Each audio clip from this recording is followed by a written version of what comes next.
ओम नमः शिवाय। नमस्कार दोस्तों, स्वागत है आप सभी का हमारे YouTube चैनल पर। दोस्तों, आज मैं आपको शिव महाप्राण की कथा सुना रहा हूँ। आप सभी भक्तजन इस कथा को श्रद्धा पूर्वक मन लगाकर सुने। भगवान शिव जी आप सभी की मनोकामना पूर्ण करेंगे और आप सभी के कष्टों को हर लेंगे। ब्रह्मा जी बोले, हे नारद, मैंने दक्ष के यज्ञ विध्वंस का संपूर्ण वृतांत तथा अहंकार को नष्ट करने वाले शिव चरित्रों का तत्व ज्ञान तुम्हें सुना दिया। अब तुम जो चाहो वह और पूछ लो।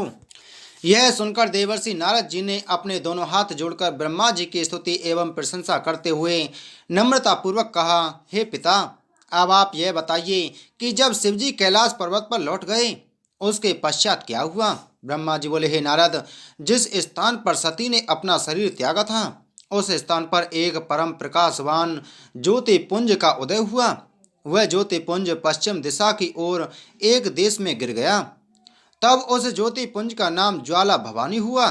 उसकी सेवा करने से संपूर्ण मनोरथों की प्राप्ति होती है। उसको ज्वाला देवी भी कहा जाता है। कल्प वेद के अनुसार सती के अन्य अंग भी प्रकट हुए हैं। वे जहाँ जहाँ गिरे उन स्थानों की महिमा अलग अलग है। सूत जी बोले, हे ऋषियों, यह वृतांत सुनकर नारद जी ने ब्रह्मा जी से पूछा, हे पिता, आप कल्प वेद से सती के संपूर्ण चरित्रों का वर्णन करें और यह बताएं कि उनके द्वारा किन किन देवियों की उत्पत्ति हुई है। यह सुनकर ब्रह्मा जी ने कहा, हे नारद, अब तुम कल्प वेद के अनुसार सती के चरित्रों को सुनो। एक कल्प की कथा यह है कि जब सती जी ने दक्ष के यज्ञ में पहुंचकर अपना अपमान तथा शिवजी के निरादर को देखा तो वे अत्यंत क्रुद्ध हुईं।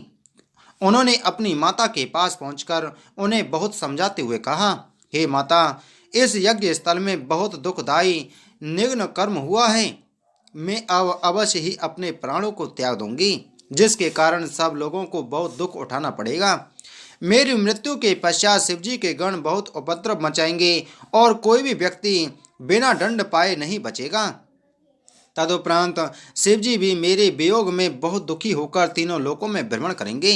हे नारद, इस प्रकार की भविष्यवाणी कर सती ने उस स्थान से चले जाना चाहा, परंतु उनकी माता तथा बहनों ने उन्हें रोक लिया। उस समय सती जी योग धारण कर अंतर्ध्यान हो गईं और गंगा तट पर पहुंचकर स्नान करने के उपरांत नवीन वस्त्रों को धारण कर गंधमादन पर्वत पर जा पहुंची। वहां उन्होंने सर्वप्रथम शिवजी की पूजा की। तदुपरांत श्वास को ब्रह्मांड पर चढ़ाकर शरीर को त्याग पर ब्रह्म की ज्योति में लीन हो गईं। उस समय तीनों लोकों में भारी हाहाकार मच गया और एक ऐसा शब्द उत्पन्न हुआ जिसके कारण दैत्यों के घर नष्ट हो गए और देवता अत्यंत दुखी हुए। सती जी के साथ जो गण यज्ञ मंडप में गए थे वे भी अत्यंत दुखी हुए। उनमें से कुछ तो आत्मघात करके मर गए और कुछ विभिन्न प्रकार के उपद्रव करने लगी। यह देखकर भृगु ऋषि ने अपनी मंत्र शक्ति द्वारा यज्ञ की रक्षा की। उस समय शिव गणों ने भगवान सदाशिव के समीप पहुंचकर सब वृतांत कह सुनाया और उनसे अपनी रक्षा की प्रार्थना की। उस समाचार को सुनकर शिवजी ने अत्यंत क्रोधित हो अपनी जटा को उखाड़ा और उसके द्वारा अनेक गणों को उत्पन्न किया। गणों की उस असंख्य सेना ने दक्ष के यज्ञ में मंडप पर धावा बोल दिया और यज्ञ को नष्ट भ्रष्ट कर डाला। सभी सभासदों को पूरा दंड देने के उपरांत जब वे शिवजी के पास पहुंचे उस समय शिवजी का क्रोध तो अवश्य कुछ कम हो गया, परंतु सती का वियोग सहन करने में वे असमर्थ ही रहे। उसी दुख में व्याकुल होकर वे अपने गणों को साथ ले गंगा तट पर जा पहुंचे और जिस स्थान पर सती ने अपना शरीर त्यागा था उस स्थान पर पहुंचकर वहां सती के शरीर को पड़ा देख मूर्छित तथा मोहित हो गए। कुछ देर पश्चात जब वे सचेत हुए तो वहीं सती का शरीर ऐसा दिखाई दिया मानो कोई श्रेष्ठ कमल खिला हुआ हो। उस स्वरूप को देखकर शिवजी फिर मूर्छित हो गए। इसी का आश्रय लेकर उन्होंने यह भी प्रदर्शित कर दिया कि मोह सब दुखों का मूल है। इतनी कथा सुनाकर ब्रह्मा जी ने कहा, हे नारद, तुम इस संबंध में कोई संदेह मत करना। शिवजी की लीला अत्यंत विचित्र है। अस्तु कुछ देर पश्चात जब शिवजी को चेतनता प्राप्त हुई तब वे अपने को निपट अभागा अनुमान कर अघोर और निर्बल हो गए तथा किसी भी प्रकार संतोष धारण न करके जोर जोर से रोने चिल्लाने लगे। हे प्राण प्रिय, तुम्हारे तिरछे नेत्रों को देखे बिना मुझे बेचैनी हो रही है। भला तुम इतनी निष्ठुर कैसे हो गई कि मुझसे बोलती तक नहीं हो। इस प्रकार कहते हुए शिवजी ने सती जी के मृत शरीर को अपने हाथ में उठाकर हृदय से लगा लिया। तदुपरांत उसे बार बार कंठ से लगाकर चूमने लगी। इस प्रकार अपने प्रेम को प्रदर्शित करते हुए वे फिर मूर्छित हो गई। कुछ देर बाद जब उन्हें चेतना प्राप्त हुई तो वे सती के मृत शरीर को अपने कंधे पर लादकर घोर दुख उठाते हुए चारों ओर भ्रमण करने लगे। उन्होंने संपूर्ण देश, पर्वत, द्वीप, समुद्र, वन, लोकालोक, सप्तभृंग पर्वत आदि संपूर्ण पृथ्वी का भ्रमण किया। तदुपरांत वे भरत खंड में आकर देव नदी के तट पर खड़े हो गए। उस स्थान पर एक बरगद का बहुत बड़ा तथा श्रेष्ठ वृक्ष था। वहीं दौड़ दौड़ कर शिवजी ने रुदन करना आरंभ कर दिया। साथ ही सती, प्रिय आदि अनेक नाम ले लेकर वे सती को पुकारने लगी। उस समय उनके नेत्रों से आंसुओं की धारा बह चली। हे नारद, जिस स्थान पर भगवान सदाशिव के आंसू गिरे वह स्थान नेत्र सरोवर नामक तीर्थ के रूप में प्रसिद्ध हुआ। उस तीर्थ में स्नान करने से मनुष्य को अपने संपूर्ण मनोरथों की प्राप्ति होती है। वह स्थान तपस्वियों के लिए श्रेष्ठ तपोभूमि है। उस तीर्थ पर स्नान करने से संपूर्ण पाप नष्ट हो जाते हैं। उस सरोवर की लंबाई का प्रमाण 2 योजन है। अस्तु, वहाँ कुछ समय ठहरने के पश्चात शिवजी फिर आगे चल दिए। मार्ग में चलते हुए जिन जिन स्थानों पर सती के मृत शरीर का कोई अंग पृथक होकर गिर पड़ा वे स्थान सिद्ध पीठ के नाम से प्रसिद्ध हुए। उन सिद्ध पीठ स्थानों की पूजा करने से संपूर्ण मनोरथों की प्राप्ति होती है। उस स्थानों पर भगवती महामाया अपनी संपूर्ण कलाओं सहित निवास कर अपने भक्तों को सर्वस्व प्रदान करती हैं। इस प्रकार लीला करने के उपरांत शिवजी एक स्थान पर जाकर बैठ गए। सती के मृत शरीर का जो भाग शेष रह गया था वहां उन्होंने उसका दाह संस्कार किया। तदुपरांत उनकी हड्डियों को एकत्रित कर एक माला बनाई जिसे उन्होंने अपने कंठ में धारण कर लिया। फिर चिता की भस्म को अपने शरीर पर मलकर वे उसी स्थान पर बैठ गई और प्राणेश्वरी, भवानी आदि नामों द्वारा सती का स्मरण करते हुए रो रो कर व्याकुल होने लगी। उन्होंने पर ब्रह्म होते हुए भी ऐसी लीलाओं द्वारा सबको मोहित कर लिया। हे पुत्र, भगवान सदाशिव के इस चरित्र को पढ़ने तथा सुनने से भी मुक्ति की प्राप्ति होती है। इतनी कथा सुनाकर पौराणिक सूत ने कहा, हे शौनक आदि ऋषियों, सिद्ध पीठ के इस वृतांत को सुनकर देवर्षि नारद जी ने ब्रह्मा जी से कहा, हे पिता, सती के अंगों द्वारा जिन जिन स्थानों पर जो जो पीठ उत्पन्न हैं अब उनके संबंध में मुझे बताने की कृपा करें।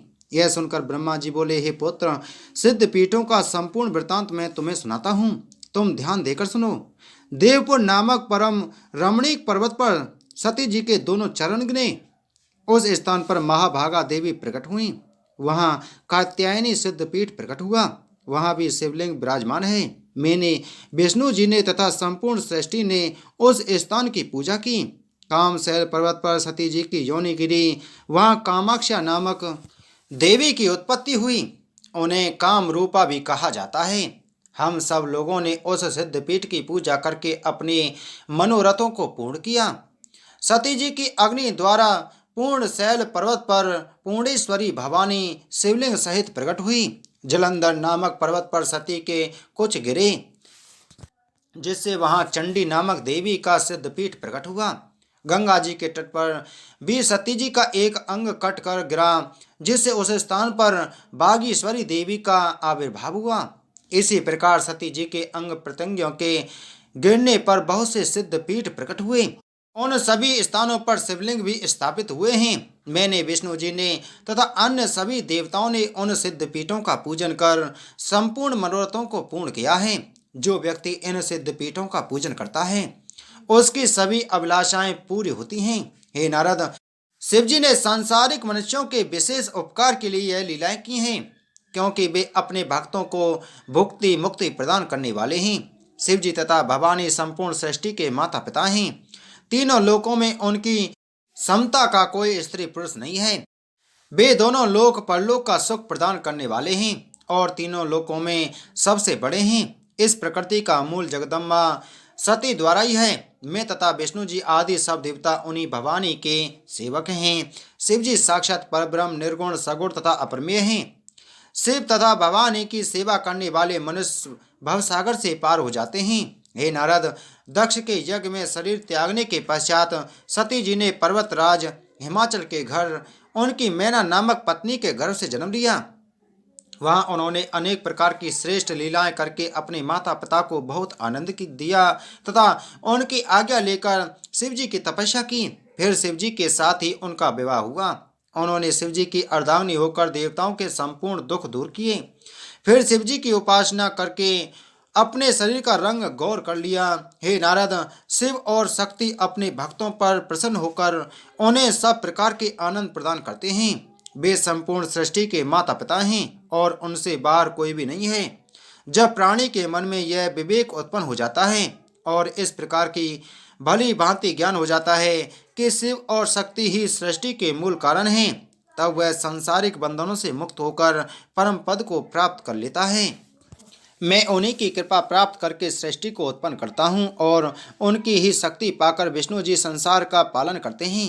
उन शिव और शक्ति को मैं विष्णु जी तथा सनकादिक भी भली भांति नहीं जान सके हैं। केवल अपनी बुद्धि के अनुसार ही हम उनकी महिमा का थोड़ा बहुत वर्णन कर लिया करते हैं। हे नारद, मैंने अपनी बुद्धि के अनुसार शिव सती के चरित्र को कहा है। इसी प्रकार अन्य सभी लोग भी अपनी बुद्धि के अनुसार उनके चरित्र का वर्णन करते हैं, परंतु अंत में दीन होकर पार नहीं पाते। भगवान सदाशिव एवं भगवती सती का यह चरित्र परम पवित्र तथा आनंद बढ़ाने वाला है।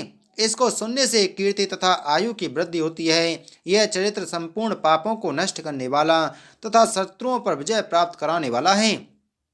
शिव और सती का यह चरित्र जो स्वयं पढ़ता है अथवा दूसरों को सुनाता है, वह अपने कुल सहित समस्त विपत्तियों से छूट जाता है और इस संसार में अनेक प्रकार के आनंद का उपभोग करने के पश्चात अंत में शिवलोक को प्राप्त होता है।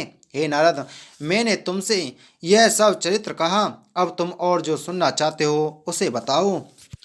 बोलो शिव महापुराण की जय। बोलो शिव शंकर भगवान की जय।